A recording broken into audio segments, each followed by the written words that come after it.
Assalamualaikum warahmatullahi wabarakatuh. Shalom, Om Swastiastu, Namo Buddhaya, Salam Kebajikan. Kami dari kelompok 1 akan mempresentasikan hasil kerja kami, yaitu Artificial Oil Scarcity, dalam rangka pemenuhan tugas UTS mata kuliah pengantar ekonomi politik. Anggota kami beranggotakan Mutiara Manailah, Theodor Tanius, Valen Rahina, dan juga Dedin Akbar. Latar belakang kelangkaan minyak goreng terjadi karena kenaikan dalam permintaan yaitu demand dan penurunan dalam persediaan yaitu supply. Hal itu terjadi karena beberapa faktor yaitu dengan harga crude palm oil atau CPO naik di pasar dunia, produsen minyak yang ada lebih memilih menjual minyaknya keluar keluar daripada di dalam negeri karena mereka akan mendapatkan untung yang lebih banyak. Dan selain itu, kelangkaan dan mahalnya minyak goreng di pasaran juga terjadi karena pasokan yang seharusnya untuk rakyat diserap oleh pihak-pihak yang tidak berwenang, yang menghalangi jalur distribusi minyak. Selanjutnya kami menggunakan teori State and Resources Monopoly. Monopoli negara melalui badan usaha milik negara dalam bidang perekonomian di Indonesia merupakan pelaksanaan pasal 33 Undang-Undang Dasar Negara Republik Indonesia tahun 1945 yang menyatakan bahwa cabang-cabang produksi yang menguasai hajat hidup orang banyak dikuasai oleh negara dan dipergunakan sebesar-besarnya untuk kesejahteraan rakyat. Alasan pertama berdirinya badan usaha milik negara pada awal Republik berdiri secara normatif dalam rangka memenuhi amanat pembukaan Undang-Undang Dasar Negara Republik Indonesia tahun 1945. Monopoli sendiri adalah perusahaan yang menghadapi permintaan miring ke bawah dan memiliki pilihan tentang beberapa harga yang akan dikenakan tanpa takut mengusir semua pelanggannya ke pesaing. Karena perusahaan monopoli memiliki kapasitas berlebih, ada kekurangan alokasi sumber daya untuk perusahaan monopoli dan misalokasi sumber daya dalam perekonomian. Selanjutnya, monopoli mengurangi kesejahteraan konsumen. Ini karena output di bawah monopoli lebih kecil dan harganya lebih tinggi daripada di bawah persaingan sempurna. Selanjutnya, kelemahan teori. Teori yang digunakan adalah state and source monopoly yang menginterpretasikan dinamika monopoli pada harga CPO yang naik di pasar dunia. Minyak yang sedang langka ini dikuasai oleh negara, maka dari itu, jika suplai minyak tiba-tiba terkena kendala, rakyat akan kesulitan dan tidak memiliki pilihan untuk menunggu distribusi yang sah.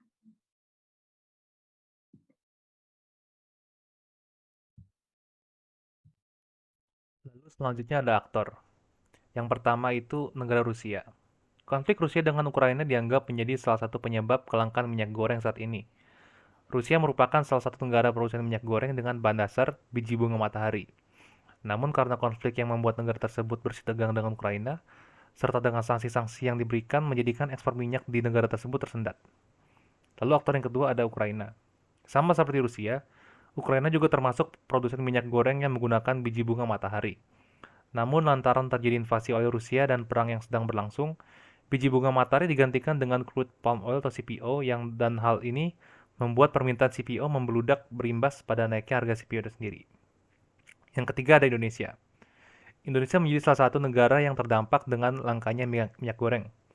Menurut Menteri Perdagangan Muhammad Lutfi, ada banyak penyebab dibalik kelangkaan minyak goreng, seperti naiknya harga minyak nabati di dunia, dampak yang ditimbulkan dari pandemi COVID-19, panic buying, permintaan tinggi dari masyarakat menjelang Ramadan, dan adanya keterlibatan dari beberapa oknum. Oknum-oknum tersebut diduga menimbun banyak minyak goreng dalam jumlah yang banyak dan menyelundupkannya untuk dijual ke industri atau bahkan dijual hingga ke luar negeri.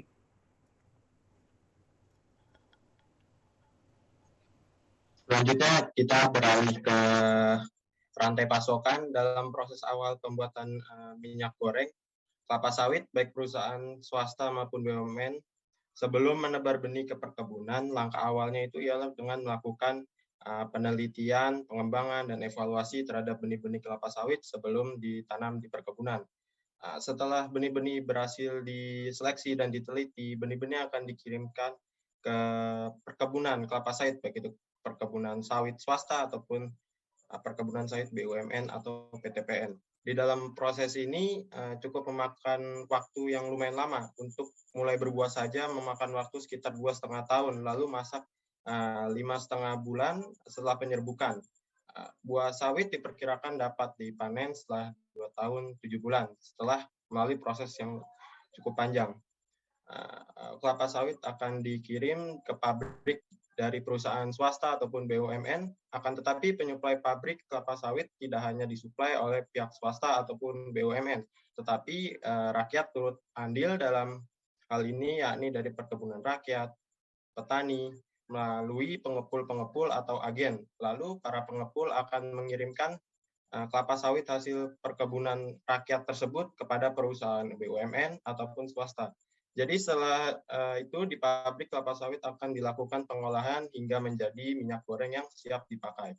Lalu setelah siap, pihak pabrik dari perusahaan swasta atau BUMN akan mendistribusikan minyak tersebut kepada para pelaku distributor untuk dikirimkan kepada para pelanggan, baik dalam negeri maupun luar negeri. Jadi dari sini bisa terlihat dan kita bisa simpulkan bahwa kemungkinan besar para pelaku penimbunan minyak goreng yang menyebabkan kelangkaan ini berasal dari para oknum-oknum distributor yang kebanyakan dari mereka itu beralasan bahwa mereka membeli minyak terlebih dahulu kepada produsen atau pabrik dengan harga yang relatif tinggi akibat dari fluktuasi atau tidak teraturnya pergerakan harga barang yang juga merupakan salah satu dampak dari perang Rusia dan Ukraina yang sedang terjadi pada saat ini.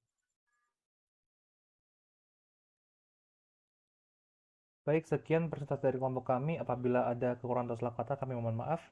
Terima kasih telah menyaksikan. Wassalamualaikum warahmatullahi wabarakatuh.